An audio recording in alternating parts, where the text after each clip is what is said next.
Se a gente pudesse anular um pouco a nossa carne, para deixar a manifestação do Espírito ter liberdade, a gente ia sentir tantas coisas a mais. Porque é interessante, uns são tocados, outros sentem, outros enxergam, e outros ficam procurando, que loucura é essa que esses caras estão falando?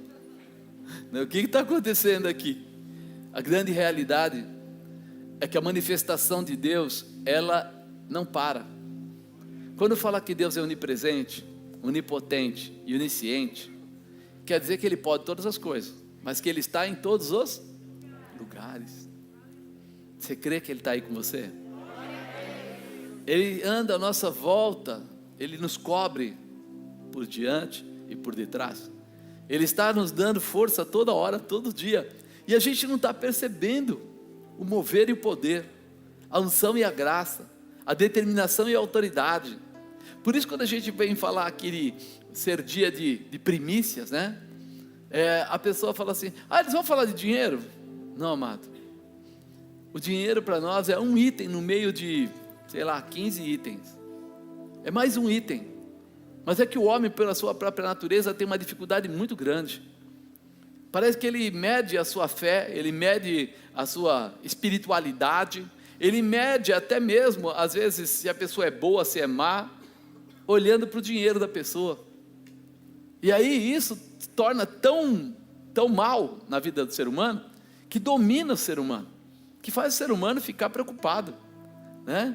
É interessante, eu coloquei hoje como tema, coragem para prosperar, e eu não coloquei coragem para enriquecer, coloquei para prosperar, porque prosperar é uma característica do cristão verdadeiro. Prosperar não é simplesmente financeiro, prosperar é em todas as áreas. Prosperar no seu sentimental, prosperar no seu familiar, prosperar no seu profissional, prosperar nos seus relacionamentos de amizade, prosperar também na sua área financeira, mas prosperar em todas as áreas. Nós precisamos entender que quando o Senhor faz parte da nossa vida, Ele não faz assim, eu entro na sua vida somente para área espiritual, ou ministerial, ou financeira, ou familiar, ou escolhe uma área. Não. Ele entra na sua vida para mudar todas as áreas da sua vida. Ele quer entrar com você e estar com você como um amigo querido, como um amigo especial, que está com você, cuidando de você o tempo todo o tempo, para um novo momento, uma nova realização. Nós fomos perdendo ao longo do tempo essa intimidade com Deus, devido a tantas coisas que vão acontecendo lá fora, e a gente começa a se comparar com as coisas lá de fora. Então, se chegar alguém perto de você, com um carro sensacional, um carro fantástico, e com uma roupa de nome, de grife, você fala, aquele homem é muito bem sucedido na vida. E às vezes, ao invés de ser bem sucedido na vida, ele roubou de alguém. Ele não tem nada, ele apenas roubou de alguém. Mas aí você olha e fala assim, não, com um carro daquele, com a roupa daquela, com certeza ele é. Por isso que muitas vezes o pessoal assalta e rouba e faz coisas erradas por aí, né? E as portas abrem e as pessoas recebem aquela pessoa e deixam ele entrar, porque eles não prestam atenção para ver os detalhes. Eles vão e olham só pela aparência. E nós precisamos mudar essa configuração. Por quê? Porque é nisso que o diabo tem roubado cada um de nós. O Senhor é o teu pastor e você começa a entender que quando Deus está conosco, Ele começa a entrar em todas as áreas e cuidar de nós em todas as áreas. Ele começa a te dar alento no meio da dificuldade. Está caindo uma tempestade, é verdade, mas você consegue acreditar que Deus vai pegar no meio daquela tempestade e vai realizar algo que vai trazer algum benefício futuro. No meio de uma dificuldade, nós tivemos tantas coisas acontecendo nesses tempos aí de pandemia e coisa do tipo, mas em cada lugar nós ouvimos um testemunho diferente. Nós vimos sofrimento, nós vimos um monte de coisa, mas vimos pessoas que no meio do sofrimento prosperaram, no meio do sofrimento cresceram, no meio de tantas atrocidades se desenvolveram e melhoraram. E aí você fala, o que aconteceu? É o mesmo Deus, irmão, que está com um, que está com o outro, que está lutando por nós e tentando nos dar a condição de entendermos que tem uma saída, mas que o maior realização disso tudo é que o nosso descanso não é nessa terra. O nosso descanso não é para agora. Então não dá para mim me comparar. Não dá para dizer quem é mais hoje, menos amanhã. Dá para nós entrarmos nesse trem, nessa direção, nesse projeto e andarmos juntamente com Deus, em cima de todas as suas orientações e debaixo de todos os seus cuidados. E isso vai mudar a tua vida, isso vai melhorar você. Por isso a gente, quando fala de primícias, a gente não fala de qualquer coisa, a gente fala de honrar a Deus. A importância do princípio das primícias na vida cristã, ela começa nos ensinando. Você pode ir lá em Provérbios, aquele versículo super conhecido, né? Provérbios 3:9. Ele fala assim: honra o Senhor com a tua fazenda, com as primícias de toda a tua renda. Então a primeira coisa que ele diz para você é: honra ao Senhor. Depois ele diz com o que você pode honrar ao Senhor. Ele fala com as primícias da tua renda. Ele não fala com a tua renda, ele fala com as primícias, com os primeiros frutos, com a primeira colheita, com o primeiro, ou seja, em primeiro lugar, seja Deus na sua vida. Quando a gente fala para as pessoas: tem alguém aqui que ama a Deus sobre todas as coisas? O que o pessoal fala? Sim, amamos a Deus sobre todas as coisas. Se eu amo a Deus sobre todas as coisas, quem deveria ser o primeiro na minha vida? E é? Você viu como diminuiu? Glória a Deus. Diminuiu a intensidade. Por que isso? Porque nós somos levados a isso. Nós somos colocados em certas situações de comparação e de medo e de dúvida e de incerteza, que nós mesmos acabamos não acreditando no poder de Deus. Deus pode cuidar de você? Em que área? Quantos dias? Você percebe? Eu digo que Deus pode todas as coisas e pode cuidar de mim todos os dias. Mas se eu falar para você: tá bom, então agora você pega aí e seja fiel a colocar Deus em primeiro lugar, na sua produção, na sua, de repente, seu recebimento financeiro, na sua oração de manhã cedo. Apóstolo, de manhã cedo não dá, eu tenho que levantar, eu tenho que tomar café, eu tenho que tomar banho e sair correndo, de manhã cedo, desculpa, mas não dá. Você não falou o que em tudo? Será que não vale a pena colocar o despertador 15 minutos antes? Tocar ele antes? Ou será que não vale a pena trocar o café da manhã pela oração? O senhor está louco. O senhor está com algum problema, apóstolo? Vai querer trocar o café da manhã pela oração? Amado, quando a gente entende isso, a gente começa a falar assim: a única coisa que eu não posso é começar o meu dia sem expressar o meu amor por Deus. Não posso, porque tudo eu posso. O Senhor pode curar, libertar, restaurar, transformar, prosperar, me guardar, me proteger, pode tudo. Mas eu não posso ficar sem Ele, porque se eu ficar sem Ele, então eu vou começar a ter problemas. E uma das coisas mais fortes que existe é eu adestrar a mim mesmo. Já adestraram o cachorro? O cachorro, a gente manda ele: vai lá e não faz xixi ali. Ele vai e faz. Aí você começa, coloca um jornalzinho no lugar, coloca em tudo, né? Aí depois você vai tirando o jornalzinho, e ele vai fazendo xixi só no lugar que está o jornal. Você adestrou ele, você ensinou ele.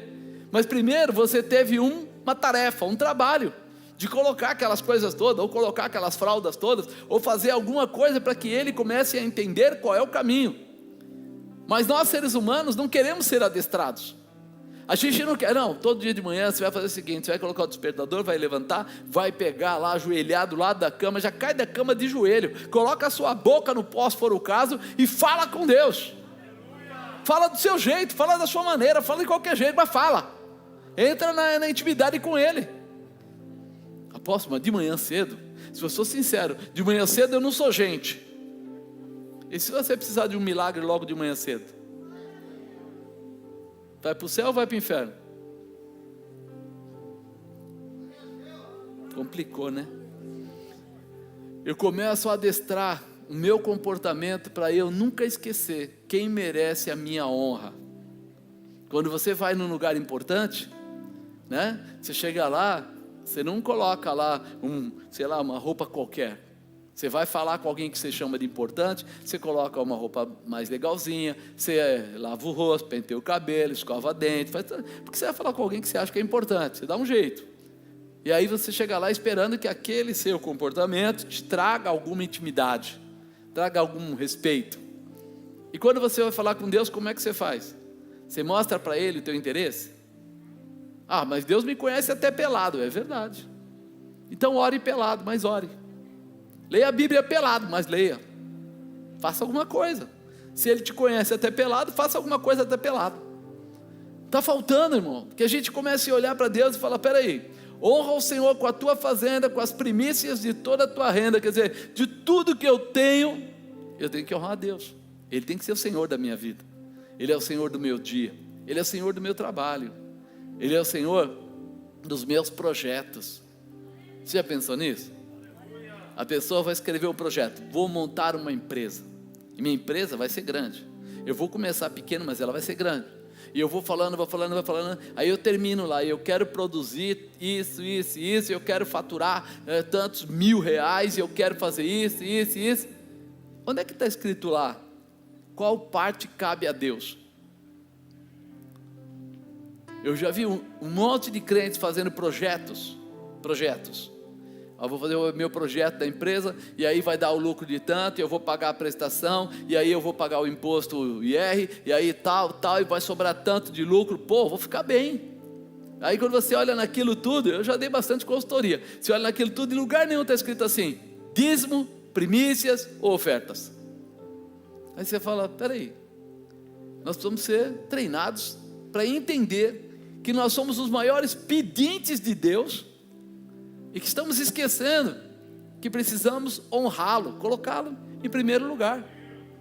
Nós colocamos, quando a gente vê o pessoal do mundo, e eu acho que vocês já viram isso, que você vai no mercado lá, e de repente tem lá em cima um santo colocado, um copo de cachaça, uma espada de São Jorge, um negócio lá, num canto. Eles criaram aquele canto para quem? Para a proteção deles. Eles acreditam naquilo. Eu não estou falando mal, eu estou dizendo que eles acreditam naquilo. Por isso, eles criam um lugar para aquilo. Não, mas eu sou crente. E qual é o lugar que você criou para Deus? Os filhos das trevas são mais prudentes que os filhos da luz? Porque eles destinam dentro do negócio deles um lugar que pertence a Deus. Qual é o lugar que você ora? Eu fui um dia aqui no Piraporinha, numa empresa muçulmana, empresa, pessoal, e eu cheguei lá, tinha um cristão lá que a gente conhecia, nós fomos lá, e quando eu cheguei lá, ele falou assim: tá vendo esse quartinho aqui, não pode entrar, tinha uma plaquinha lá, né, não entra, tal. Ele falou: aqui dentro só tem um tapete, uma almofada, e o livro que eles leem, e tal. Quando o homem entra aqui, ninguém tira ele daí. Se ele entrou, e estiver pegando fogo na empresa, deixa ele morrer queimado em paz. Se ele entrou e tiver a casa dele pegando fogo, a família dele com problema, não chame ele até que ele saia, porque ele diz que está falando com Deus, e não existe ninguém mais importante do que Deus. Ah, mas ele é filho das trevas, ele não conhece Deus, ele não conhece Deus, mas ele honra o Deus que ele conhece, aquele que ele serve. Mas nós não, nós somos cristãos. Então nas empresas das pessoas você não encontra nenhum canto onde tem uma Bíblia na mesa para que as pessoas possam ler, para que as pessoas possam orar. Por quê? Porque nós somos tão especiais que nós esquecemos de honrar a Deus. Está na hora de nós pensarmos quem é o Deus da nossa vida e começarmos a introduzir em lugares que nós estamos a presença do Senhor. Eu tenho que ser realmente um porta-voz, eu tenho que ser alguém que vai chegar lá, ou que vai estar lá, ou que vai preparar o lugar. Quem assistiu o Quarto de Guerra? Qual foi a grande arma que aquela senhora de idade ensinou para aquela outra senhora mais jovem? Um quarto de oração. E quando ela falou um quarto, acho que todo mundo pensou que um quarto ia ser assim, uma sala linda, com sofás e tal, e ela ia no lugar lá, onde ela tinha o closet dela, e ela fazia as coisinhas dela lá, a oração dela naquele lugar, e ela colava na parede, e ela teve que tirar até os sapatos do chulé que tinha lá. Ela achou um espaço, que ela ficasse sozinha com Deus e honrasse a Deus. Nós estamos precisando retornar a esta intimidade. Nós precisamos nos liberar para poder orar e falar com Deus e ouvir a Deus. Chega de monólogo, irmão. Chega de você me dá, né? Você só vê os crentes pedintes, né? Senhor, cuida da minha mulher, da minha filha, da minha ex, cuida. Obrigado, Senhor, tchau. No outro dia você volta. Senhor, que amanhã seja um dia maravilhoso, um dia próspero, o Senhor me livra de todo mal, não deixa nada tocar em mim, tá bom, hein, Deus? Falou, tchau. Depois de um ano você falou as mesmas coisas. Chegou algum dia aí que você pensou, hoje eu vim aqui para te agradecer e eu quero ouvir o Senhor falar comigo. Eu vou ficar aqui, Senhor, caladaço, vou fazer uma oração, vou cantar um louvor do prostrado e depois eu vou esperar o Senhor falar no meu coração. Para fazer isso, você precisa estar disponível. Para fazer isso, você precisa estar num lugar que você tenha liberdade de receber. Por isso que nós, quando falamos de primícias, a gente vai muito mais profundo do que simplesmente uma oferta, uma entrega. É como eu disse, o mundo colocou tanta dificuldade na vida das pessoas, que as pessoas hoje, elas quando o dinheiro vem na mão, elas já gastaram, sim ou não? Chegou na sua mão, você fala assim, nossa, chegou 1.000, mas eu tenho 1.200 de dívida, eu não posso dar nada para ninguém, eu tenho que blá, blá, blá, blá, blá. E aí você vê que a pessoa chega lá desesperada, e não paga nem às vezes alguma conta, mas também não oferta, não dizima, não dá primícia, não faz mais nada, porque ela está tão enroscada, e ela aprendeu tudo errado. Sabe o que ela aprendeu? Que quando tiver algum dinheiro, põe na poupança, quando tiver algum dinheiro, compra Bitcoin, quando tiver algum dinheiro, joga na bolsa, põe na bolsa. Quantas pessoas vocês viram nesses últimos tempos perdendo dinheiro com Bitcoin? Fala a verdade. Aqui na igreja teve um grupo que investiu e perderam todo o dinheiro, porque o cara falava que era representante, mas na verdade ele não era. E aí o pessoal colocou o dinheiro lá e não teve de volta. Eu conheci outro pessoal que também perdeu dinheiro com bolsa de valores. Agora, quando fala assim, quando Deus foi ensinar o pobre, né, o ser humano, o povo dele, a prosperar, aonde ele mandou investir? Trazer os dízimos das ofertas à casa do tesouro. Lembra disso? Para que haja mantimento na minha casa. Depois disso, abrirei a janela do céu e derramarei uma bênção tal que dela advenha maior. O que ele quis dizer? Vou abrir a janela do céu e vou derramar dinheiro sobre a sua vida, prosperidade sobre a sua vida. Ele mandou para o Banco do Brasil? Não. Ele mandou para ele? Não, para aquele não. Ele mandou para ele, traz para mim, me honra, reconhece a minha casa. Só que nós não conseguimos. O pouco que tem o pessoal investe, e tenta investir acreditando em pessoas, em situações, e depois acabam tendo grandes dificuldades. Se nós pudéssemos ouvir a voz de Deus e acreditar em Deus. Alguém acredita em Deus? Mas você acredita em Deus em que página da Bíblia? Você percebe? Tem um monte de gente que fala assim, Antigo Testamento? Não. Novo Testamento? Essa parte aí já passou. Nós estamos vivendo um novo tempo. Esse tempo é novo, não existe mais isso. Fica totalmente cerceado, sabe por quê? Porque ele olha para o mundo. E o mundo jaz. O mundo é enganoso, ludibria, tenta mostrar poder, mostrar coisas, e nós não percebemos a nossa dependência. Eu estava comentando ontem ainda, que a última vez que nós fomos para Israel, o chefe, comandante do exército israelense, que é considerado o número 1 do mundo, o exército deles, ele estava falando da dependência que ele e os soldados dele têm de Deus. Nossa, mas o cara é treinado até a tampa, o cara conhece muito, o cara é um baita no lutador, tem as melhores armas, tem isso, tem aquilo outro, mas ele fala assim, a nossa dependência é 100% de Deus. Todo dia de manhã o exército ora, todo dia de manhã o exército deles ora a Deus. Aí você fala assim, isso é quem confia em Deus mais do que nas próprias armas, mais do que no próprio dinheiro, mais do que nas próprias condições lá de equipamentos, etc. Ele fala, eu sei que sou capaz, mas ninguém é mais capaz do que Deus. E isso precisa entrar no nosso coração, ou melhor, precisa voltar para o nosso coração, porque essa é a base do Evangelho. Não existe ninguém maior do que o Pai, o Filho e o Espírito Santo de Deus. Não existe. Só que nós precisamos começar a entender isso. Por isso, quando a gente fala aqui de honrar a Deus, é com as primícias, com os primeiros frutos, com os primeiros ganhos. Ou seja, Ele deve ser o primeiro. Eu brinco muito de ver as pessoas quando alguém faz aniversário e corta a primeira fatia do bolo, né? E o pessoal fica esperando, para quem vai a primeira fatia do bolo? Né? Não fica? Todo mundo fica olhando. Aí se o camarada ainda está namorando, fica aquela história, é a namorada ou é a mãe? Quem vai levar? E quando é o contrário, né? Já casou, mas tem um filho, uma filha pequena, como eu vi ali, né? As filhas do pastor Henrique um dia, que foram cortar o bolo, e as duas pararam esperando assim, quem é o primeiro pedaço?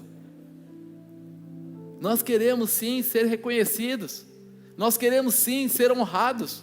Agora imagina, Deus deu o Filho dele por você, e Deus amou o mundo de tal maneira que enviou o seu Filho unigênito, para que todo aquele que nele cresce, não pereça, mas tenha vida. E aí você vai honrar o banco, vai honrar a Casa Bahia, vai honrar todo mundo lá fora, mas Deus sabe de todas as coisas. Sim, Ele sabe e deixou escrito.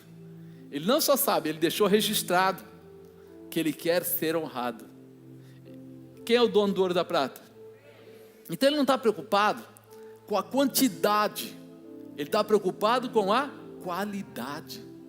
Isso é muito claro, Jesus falando, quando Ele está lá, a velhinha vai dar a sua oferta, e ela dá as 2 moedinhas, lembra disso? E o que Jesus fala? Ela deu mais que todos os outros. O que Ele estava falando? De quantidade ou de qualidade? Qualidade. As 2 moedinhas dela era o tudo, e o dinheiro grande que eles estavam dando, era só uma oferta. Então Ele falou, olha, em quantidade ela deu tudo, que não valia quase nada, porém a qualidade da oferta dela foi o maior sacrifício que alguém poderia fazer, deu tudo. E é isso que Ele está esperando da gente, que a gente entenda a diferença entre quantidade e qualidade. Não é se você é rico, não é se você é bilionário ou se você é pobre, é se você é fiel, se você é leal, se você coloca Deus em primeiro lugar. Por isso, quando a gente está falando de primícias, a gente começa a ver que depois que Ele manda entregar os primeiros frutos da tua renda, as primícias da tua renda, Ele continua assim: se encherão os teus celeiros abundantemente e transbordarão de mosto os teus lagares. Ele fala assim: eu vou fazer prosperar toda a tua plantação, eu vou fazer com que tudo que você produzir tenha grande realização. Colocando aqui um parênteses, eu vou abençoar a tua casa, eu vou abençoar a tua família, eu vou abençoar os teus filhos, eu vou abençoar as tuas compras, eu vou abençoar o teu trabalho, eu vou abençoar aonde você colocar as tuas mãos. É isso que Ele está querendo dizer. Você dá as primícias da tua renda, ou seja, você reconhece em primeiro lugar a Deus, e Ele garante você naquilo que for necessário. Quando a gente passa para Novo Testamento, fala aqui em 1 Coríntios 15, 20, fala assim, ó: mas de fato Cristo ressuscitou dentre os mortos, sendo Ele as primícias entre aqueles que dormiram, visto que a morte veio por meio de um só homem, também a ressurreição dos mortos veio por meio de um só homem. Pois da mesma forma que em Adão todos morrem, em Cristo todos serão vivificados, mas cada um por sua vez. Cristo o primeiro, depois quando Ele vier, os que lhe pertencem. Os que lhe pertencem. Mas espera aí, o que Ele quer dizer com lhe pertencem? Quer dizer que um dia Jesus desceu aqui na terra, sabendo que você e eu estávamos perdidos e todo mundo estava perdido, e Ele veio e se permitiu ser sacrificado, se estabeleceu como o Cordeiro Santo de Deus, que tira o pecado do mundo. Ele se fez as primícias, Ele foi o primeiro, Ele entregou a sua vida pela nossa vida. Ou seja, todos aqueles que vierem depois de Cristo vão ser abençoados, ou vão ser liberados, ou vão ser prosperados através dele, porque Ele é, ou foi a primícia do seu Pai. Deus entregou Ele como primeiro, único, para que mostrasse a você e a mim. Você acha muito entregar um dia de trabalho seu? Pois Deus entrega o seu Filho, Deus entrega o seu unigênito, Deus entrega o seu único filho.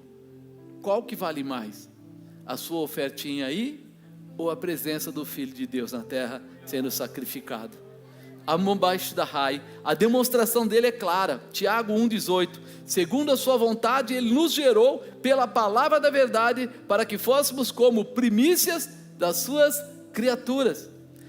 Ele pagou, e daí gerou quem? Nós somos a continuidade de Cristo, porque ele pagou o preço, ele se fez, vamos dizer assim, maldito para que nós fôssemos benditos. Ele sofreu aquela consequência para que nós pudéssemos ter a liberação, né? É muito importante, é muito relevante a gente entender o que quer dizer primícias. Eu estou tentando hoje ser mais didático com vocês, para que vocês entendam que primícias é uma declaração de honra a Deus, é uma declaração de honra a Deus, né? Por isso que é importante entender o princípio da primícia. Eu creio que nós precisamos amadurecer. Se eu entendo o princípio da primícia, eu preciso primeiro, antes de tudo, ser maduro, ter cabeça aberta, compreensão, aplicação do princípio, daquilo que nós temos ouvido, senão não vai funcionar, não é assim?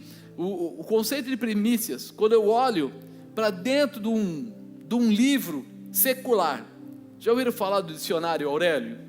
Alguém já ouviu falar do Aurélio? É um dicionário muito usado, tá? E o dicionário não é espiritual, é um dicionário, vamos dizer, secular. Então, o que quer dizer? O que são as primícias, segundo a definição desse dicionário? Lá está escrito assim, se você abrir lá na sua casa, está escrito assim, ó: primeiros frutos, primeiras produções, primeiros efeitos, primeiros lucros, primeiros sentimentos, primeiros gozos, primeiros começos ou inícios, prelúdios, né? E aí você fala assim, bom, isso está escrito aonde? Num livro secular, para mostrar que tudo isso, primeiro fruto, produção, os primeiros efeitos, primeiros lucros, primeiros sentimentos, primeiros gozos, começos, no mundo está declarado. E aí quando você vai na Bíblia e vai olhar a definição da Bíblia, fala que é o quê? Primeira parte de algo, a primeira parte daquilo que você vai produzir, que você, vamos dizer assim, realiza. Eu fui lá e coloquei lá uma plantação. Quando começou o tempo da colheita, eu pego o primeiro molho, como está lá em Levíticos, e levo nas mãos do sacerdote, e ele vai orar e abençoar, recebendo, né, da parte de Deus, para que aquilo seja totalmente abençoado. Eu tenho animais. Primeira vez que a vaquinha for dar o seu filhote, o primeiro filhote, aquele primeiro filhote vai ser as minhas primícias, eu vou entregar. A cabra, eu vou entregar. Eu não quero entregar o jumento lá, então eu tenho que quebrar o pescoço dele, porque ele deve ser de qualquer maneira separado. E os filhos também, o primeiro filho era considerado as primícias. É por isso que a gente, quando começa a ver e olha, né, dentro das palavras, vamos falar lá no Gênesis, que vocês estão assistindo na televisão agora, né, vendo a novela lá, você vê que o primeiro filho primogênito, né, ele pertencia a Deus, e por isso ele se tornava quem? O líder da casa depois do pai. Ele era o primeiro, ele recebia toda a autoridade e reconhecimento de Deus. Só que também a responsabilidade dele com tudo aquilo, né, com as primícias, com a continuidade do ensinamento, era muito grande. A obrigação deles deveria ser o quê? Continuar e prosseguir todo o ensinamento de Deus. Por isso ele era o primogênito, responsável para receber essa responsabilidade, tanto financeira, quanto em autoridade, em poder, mas também no espiritual. Eu sei que quando a gente vai olhar na televisão, o pessoal mostra muito mais a primogenitura como algo financeiro do que como algo espiritual. Mas a realidade é que Deus queria que perpetuasse, desse continuidade a tudo aquilo que Ele já tinha ensinado. Então é muito importante, né? A primeira parte de algo. Portanto, primícias é mais do que oferta, é mais do que bens, é mais do que dinheiro. Não é apenas ofertar valores. Primícias tem que ser o primeiro. Entendeu? Então é assim, simplesmente, então eu recebo isso, eu pego lá e levo lá qualquer dia, qualquer hora. Não, tem que ser primeiro, tem que ser honra, tem que ser posicionamento. É uma demonstração a Deus de quanto Ele é importante na minha vida. Quanto Ele é importante na minha vida. Como eu acredito até onde nisso. É muito importante. No Antigo Testamento eles falavam, ensinavam, né, que tudo animais, plantação, filhos, tudo, o primeiro pertencia a Deus. Deveria ser honrando a Deus, deveria servir a Deus. Caso você quisesse ficar com aquele animal, ou até mesmo pelo filho, você poderia dar uma oferta por ele. Você poderia colocar uma oferta. Se você ler depois, você pode olhar esses detalhes. Eu não quero entrar em tanto detalhes, né? E um ensinamento muito importante que ele faz através de Ezequiel: a entrega tinha uma resposta. Olha o que ele fala em Ezequiel 44:30. E as primícias de todos os primeiros frutos de tudo, de toda oferta, das vossas ofertas, serão dos sacerdotes. Também os primeiros das vossas massas darei ao sacerdote, para que faça repousar a bênção sobre a tua casa. Não é simplesmente, mas agora o sacerdote vai receber lá, que cara folgado, ei, eu vou ter que dar para ele, e se ele... Filho, Deus colocou a responsabilidade é a seguinte: sacerdote, você recebe a primícia, e você, não outra pessoa, você vai abençoar essas pessoas, você vai abençoar cada primiciante, cada pessoa que está entregando, que está acreditando na palavra, que está honrando a palavra. Você vai ter que abençoá-lo, porque a sua voz, assim como está destinado às primícias, você está destinado a abençoar o primiciante. Você veja como Deus amarra as pontas, Ele não deixa nada solto. Ele não deixa assim, você entrega, mas eu vou ser ou não vou ser abençoado? Você vai ser abençoado. Por quê? Eu separo o altar para abençoar você. Eu separo o homem de Deus para colocar a bênção sobre a sua vida, né? E como eu vou entregar a minha oferta? Nós estávamos falando agora há pouco que as primícias são os primeiros frutos, ou seja, primeiro lugar. E aí a gente volta lá em Caim e Abel e vai dar uma olhada no que aconteceu. Espera aí, como eu vou entregar? Vamos ver como é que Deus olhava para isso? Quando a gente olha para cá, a gente fala assim, Gênesis 4:3 fala: e aconteceu ao cabo de dias, que Caim trouxe do fruto da terra uma oferta ao Senhor, e Abel trouxe dos primogênitos das suas ovelhas e da sua gordura, e atentou o Senhor para Abel e para a sua oferta, mas para Caim e para a sua oferta não atentou. Por que Deus olhou para a oferta de Abel e aceitou? Olhou para a oferta de Caim e não aceitou.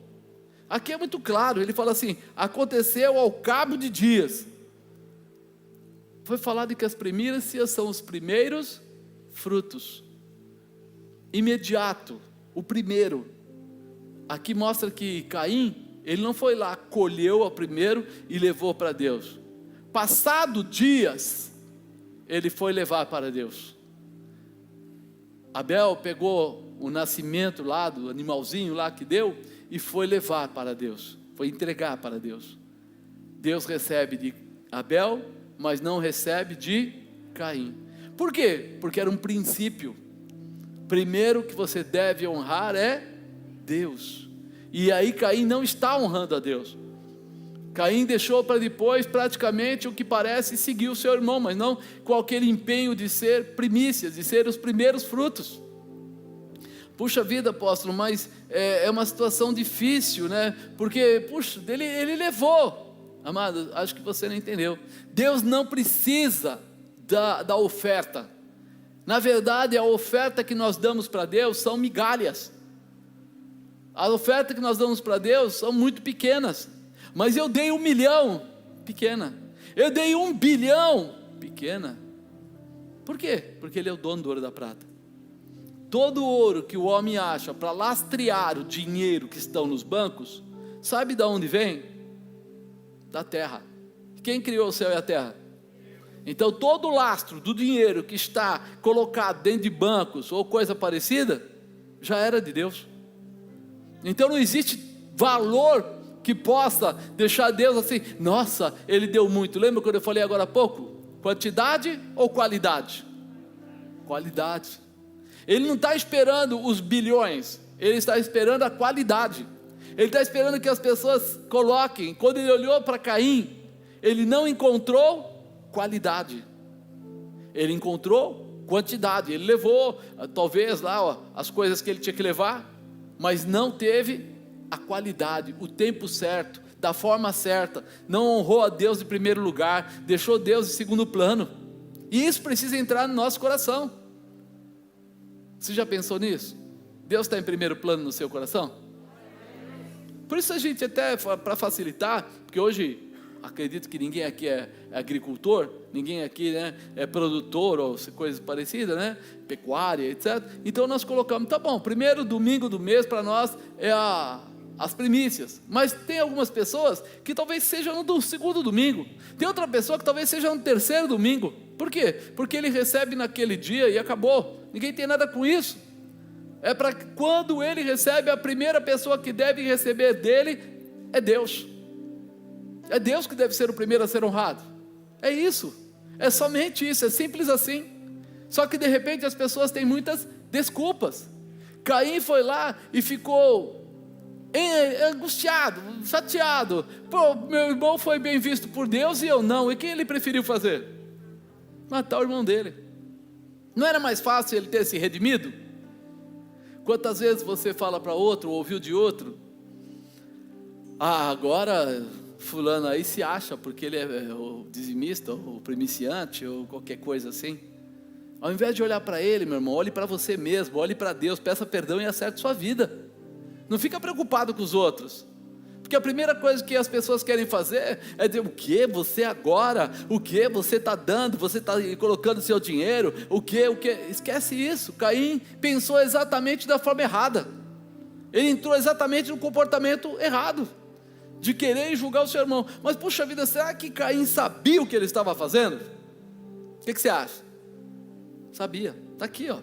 Gênesis, aí no 4, o 5 e o 7. Eirou-se Caim fortemente, descaiu-lhe o seu semblante, e o Senhor disse a Caim, por que tiraste? Por que descaiu o teu semblante? Se bem fizeres, não haverá aceitação para ti? E se não fizeres bem, o pecado jaz à porta, e para ti será o seu desejo, e sobre ele dominarás. Ele estava dizendo assim, se você fizer o que é certo, você vai ser abençoado. Se você não fizer, você vai trazer maldição sobre a sua vida. A escolha é sua. Então quer dizer que ele sabia, que ele já conhecia o propósito de Deus. Só que ao invés de ele preferir se acertar com Deus, ele prefere ir contra o irmão dele. É uma visão bem satânica. A gente prefere muitas vezes ficar contra um irmão, contra alguém que está fazendo, ao invés de pedir perdão por não estar fazendo e acertar a nossa vida. Primícias, ela exige que você ame a Deus sobre todas as coisas. Não é opcional. O seu orgulho vai querer aparecer? Vai. Mas o orgulho pertence a Satanás e não a Deus. O orgulho não vem de Deus. As comparações não vêm de Deus. Nós precisamos estar prontos para entrar por esse caminho e vencer essa situação, né? Quando a gente vem para o Novo Testamento, uma porção de gente fala, não, mas não se usa mais da oferta, não se usa isso. Querido, se o Antigo Testamento não fosse importante, o próprio Jesus o diria. Jesus falaria isso, mas ele não falou isso. Quando fizeram a pergunta sobre a lei, sobre o Antigo Testamento, ele falou que não veio para abrogar, ele disse que veio para fazer cumprir. Ele disse que assim, olha, eu não vim aqui para apagar tudo que os profetas, tudo que foi feito, que está na palavra de Deus. Eu vim para pegar tudo aquilo e fazer cumprir.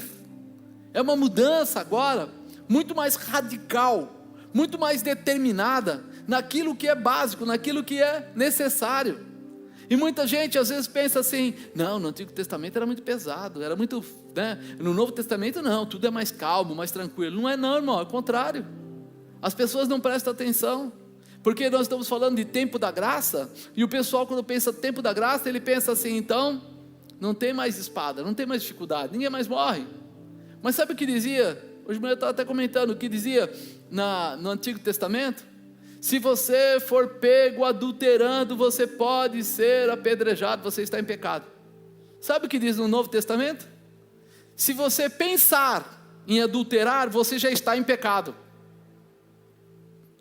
O primeiro dizia que se você for pego, quer dizer, enquanto você não era pego, tudo bem.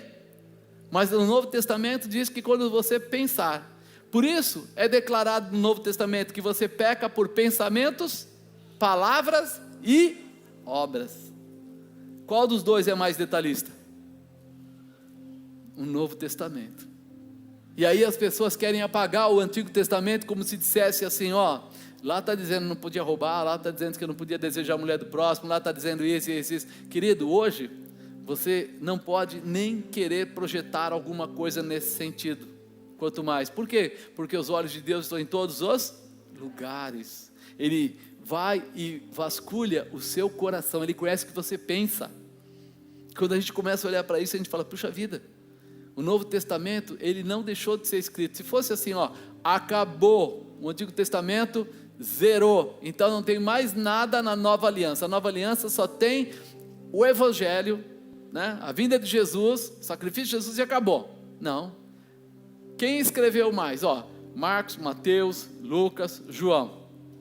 Fora isso daqui, que são os Evangelhos, veja aí na sua Bíblia quantos livros tem de Paulo. Veja aí o livro de Atos. Veja aí de repente, as cartas, né, de Paulo. Veja aí depois o Apocalipse. Se você começar a olhar tudo isso, você vai ver que os 4 evangelhos, se tivesse só os 4 evangelhos, seria muito mais simples. Mas ele deixou que Paulo escrevesse tudo aquilo, cada passo, para que você não tivesse dúvida, para que não houvesse engano. E quando a gente olha para isso, a gente começa a perceber, olha aqui em Hebreus, porque tendo a lei a sombra dos bens futuros, e não a imagem exata das coisas, nunca pelos mesmos sacrifícios que continuamente se oferecem a cada ano, pode aperfeiçoar os que eles se achegam. A sombra é diferente do objeto real. Ele fala assim, lá nós tínhamos objeto, e aqui nós temos a representação. Então ele começa a mostrar para você, o cordeiro sacrificado na lei mosaica foi apontado como uma figura, né? A sombra de Jesus. Quando você vai em João 1:29, você vê ele falando isso, já é Novo Testamento. Então ele falava do cordeiro sacrificado, falando agora de Jesus, né? A razão e a sombra. A oferta de incenso do tabernáculo passou a ser conhecida como uma figura de oração dos santos, está lá em Apocalipse 5:8. Então você fala assim, peraí, cada uma das declarações, ela tem a sua realização, ela gera uma sombra, ela gera uma razão, e isso precisa ficar claro. A ceia da Páscoa deixou de ser praticada, e esta festa passou a ser uma aplicação espiritual dos princípios que ela figura. Lá no passado, Jesus sentou com eles, tomando o pão, dado graça, ele cortou, partiu e tal, e tal, e tal. E hoje nós fazemos a Santa Ceia como uma lembrança de tudo aquilo, ou seja, continuando honrando a presença de Deus. Apagou o Antigo Testamento? Porque Jesus era judeu, irmão, sabia disso? Ele era judeu, né? Apesar de você ficar, não, eu sigo a Jesus Cristo, você segue a Jesus Cristo, e Jesus Cristo seguia quem? O Pentateuco, os profetas. Ele tinha essa base. Então quando a gente pega pessoas que não conhecem a Bíblia, eles falam como se assim, não, Jesus apareceu, trouxe tudo novo, esqueceu tudo do passado. Não, tudo que ele fez, ele sempre honrava e glorificava o Pai. Sempre demonstrava o que Deus tinha falado, o que Deus estava dizendo. E você vai encontrar essa imagem em todo o Antigo Testamento sendo refletido no Novo Testamento. Estou falando isso só para vocês ficarem ligados, que muitas vezes a gente pensa que passou, não passou, ainda existe, né? Por que eu devo ser um primiciante? Porque eu quero estar honrando a Deus. Alguém quer honrar a Deus? Então comece honrando a Deus com o seu comportamento. Que área? Todas as áreas. Não escolha páginas da Bíblia. Leve Deus a sério. Coloque as coisas de Deus como algo real, né? Lembra sempre, olha, eu não preciso me preocupar, eu preciso ser fiel, eu preciso ser leal, eu preciso estar debaixo da sua palavra. Mateus 6:33 fala o quê? Buscai primeiro a Deus, né? O reino de Deus e a sua justiça, e todas essas coisas vos serão. Então eu primeiro busco a Deus e a sua justiça, e todas as minhas necessidades serão acrescentadas. Mas espera aí, eu preciso obedecer a Deus, eu preciso entrar dentro da justiça de Deus, eu preciso entender por que Ele deixou esse dízimo, essa primícia, por que Ele deixou essas ofertas? Porque Ele sabe da dificuldade do ser humano quanto ao dinheiro, dinheiro igual a poder, né? Ele olha para o dinheiro e ele pensa, quem tem muito dinheiro tem muito poder.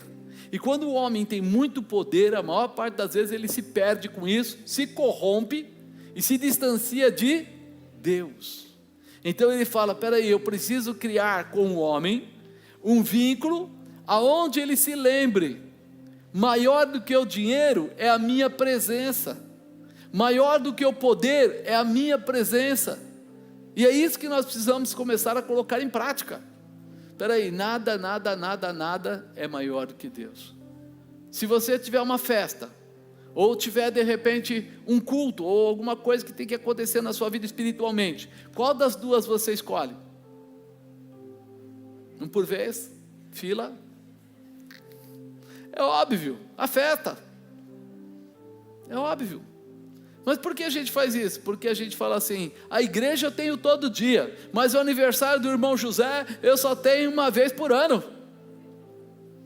Mas se eu precisasse hoje da presença de Deus, será que valia a pena eu falar assim, não, hoje não? Ou eu ia falar assim, não, lógico que eu preciso hoje, preciso do milagre hoje, preciso da cura hoje, preciso da prosperidade hoje, preciso da liberação, da libertação, da transformação, da restauração, preciso hoje, eu não posso deixar para a semana que vem. É por isso que nós precisamos mudar o nosso enfoque. Eu não estou falando que você não possa ir numa festa de aniversário, ou coisa parecida, estou dizendo assim, num grau de responsabilidade, ou de avaliação, né? Quem é mais importante para você? Às vezes, a gente fala assim, não é isso, pode mudar a data do seu aniversário, em vez de nós comemorarmos na quinta, vamos comemorar na sexta, ou no domingo, vamos no sábado, na segunda, dá para fazer uma porção de coisas, e colocando Deus, continuando colocando a Deus no primeiro lugar, dá para fazer. Nós precisamos valorizar isso, nós precisamos respeitar isso. Eu acho sensacional quando a gente encontra as pessoas que olham para Deus e dizem, não, primeiro lugar, eu quero Deus, eu quero ver a manifestação de Deus, eu quero ver a glória de Deus, eu quero receber esse sinal de Deus, eu quero estar sendo tocado por Ele. Muitas pessoas, na Bíblia, muitos personagens, eles demonstram claramente, né, que eles mantiveram a sua dependência de Deus e pagaram preço por isso, para não ficar longe. Se eu começar por Abraão, eu olho para Abraão, ele fala assim, ele preferiu sacrificar Isaac para manter Deus em primeiro lugar na sua vida. Você já pensou? Deus fala para ele, Abraão, você sabe que vou te dar tudo, você vai ser, né, pai de multidões e tal, né, legal, bacana, tal. Pega o seu filho, o seu único filho, seu filho da velhice, e vamos sacrificar ele. Abraão vai ou não vai? E se fôssemos nós? Será que a gente ia? Eu acredito que não, né? Aí ele vai, ele pega a criança, o jovenzinho, coloca lá a lenha nele, chama lá os funcionários dele, e vão indo. No caminho o garoto pergunta, papi, cadê o animal para o sacrifício? E ele fala o quê? Deus? É confiança ou não é? Chega na beira lá do monte, os funcionários dele, ele fala, fiquem aqui, nós vamos subir, sacrificar, e nós tornaremos a vós. É confiança ou não é? Está dizendo para os caras, nós vamos lá sacrificar e a gente vai voltar. Ele diz que Deus vai prover o sacrifício lá, o animal. Ele diz que vai com o filho e que vai voltar com o filho. E ele sobe. E ele prepara, com tudo isso não foi assim, semana que vem eu vou falar hoje, semana que vem eu vou ver o que acontece, não, e chega lá e sobe, e coloca a criança em cima do altar, em cima da lenha. Ele foi até o fim. Naquele momento era um sacrifício tremendo, mas Deus olha para ele e fala o quê? Ele não negou a sua primícia, ele não negou a sua primícia, ele foi até o fim. E depois disso, você ouve falar de Abraão como pai de multidões. Você vê que a palavra ficou sobre ele. Quando você fala de José, José preferiu a cadeia do que ir com a mulher de Potifar. Preferiu ficar preso. Sadraque, Mesaque e Abednego preferiram ir para a fornalha a servir à vontade daquele rei. Eles colocaram Deus em primeiro lugar. Mas podia ter custado a vida deles, do José, de Sadraque, podia ter custado. Daniel preferiu ir para onde? Para a cova dos leões, a deixar de honrar a Deus nas suas orações 3 vezes por dia. O que ele tinha estabelecido de colocar Deus como suas primícias em primeiro lugar, ele não parou. Quando a gente olha para os apóstolos, a gente vê o sofrimento deles, e eles não param, eles perseveram, e isso precisa entrar no nosso coração. Será que você está disposto a fazer coisas loucas para honrar a Deus? Você está falando, não, eu quero ser diferente, porque quando a gente olha para Sadraque, Mesaque e Abednego sair de dentro da fornalha, e não ser queimado, você fala, uau, os caras foram demais. Quando a gente olha lá para de repente Daniel sair da cova dos leões e o leão não ter tocado nele, você fala, você já pensou quando você sai de lá, como é que aquele rei olha para você? Ele te honra, ele fala, o que ele fez. Quando a gente fala até hoje, né, de Abraão, quando você fala de Abraão, você vê que os muçulmanos, os judeus, os cristãos, todos têm como pai Abraão. Dele saiu toda essa descendência, e nós falamos assim, puxa vida, o que ele fez, o ato dele, o comportamento dele, trouxe algo muito maior para a vida dele. E nós às vezes queremos o algo muito maior, mas não queremos o momento do sacrifício, mesmo que o sacrifício não seja uma vida, seja uma oferta mensal, seja dar um dia da minha oferta lá com primícias. Eu acho que é muito, e nós estamos perdendo tantas possibilidades de ver os milagres de Deus acontecendo na nossa casa, na nossa família, nos nossos projetos, no nosso trabalho, tantas coisas para nós, né? É muito forte isso. Primícias são sementes de bênção. Quando a gente olhou para essa condição de repente, vamos falar de Abraão colocando Isaac, né, como as suas primícias na mão de Deus, parecia um negócio meio perdido, né? Aconteceu, passou, aí veio Isaac, passou, aí veio Jacó, passou, aí de repente veio José, passou, aí veio Moisés. E quando Moisés está lá, o que acontece? Ele chega lá no Egito, e Deus levanta Moisés para quê? Para tirar o povo de lá, sim ou não? E quando ele vai tirar o povo de lá, de repente o faraó, amigo dele, fala, não, negativo. E aí Deus dá uma fórmula para ele, uma declaração para ele, Moisés, você vai chegar lá, está em Êxodo 4:22, fala assim, assim diz o Senhor, Israel é o meu primogênito, as primícias consagradas do meu servo Abraão, liberta-o para que me sirva, senão eu julgarei os teus primogênitos, as primícias da tua força.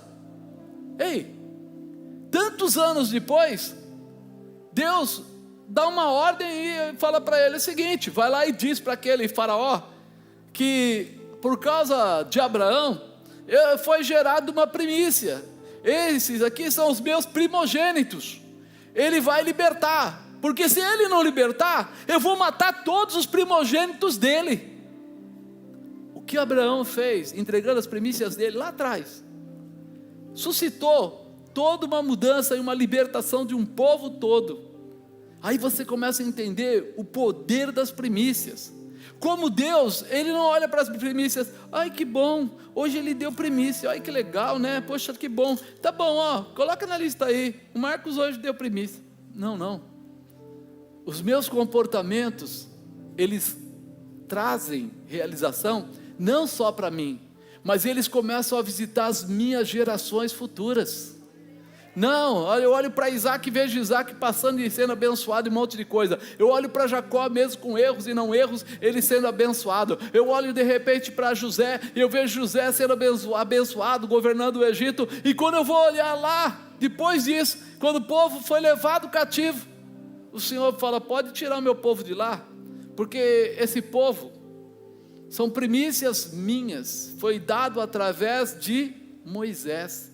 E aí você olha aqui e fala assim, diz o Senhor, Israel é o meu primogênito, as primícias consagradas do meu servo Abraão, liberta-o para que me sirva, senão eu julgarei os teus primogênitos, as primícias da tua força. Você começa a entender o que são as primícias?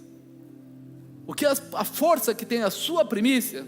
Sabe aquela oferta que você entrega aí, que talvez não seja de quantidade quase nenhuma, mas que seja de uma tremenda qualidade?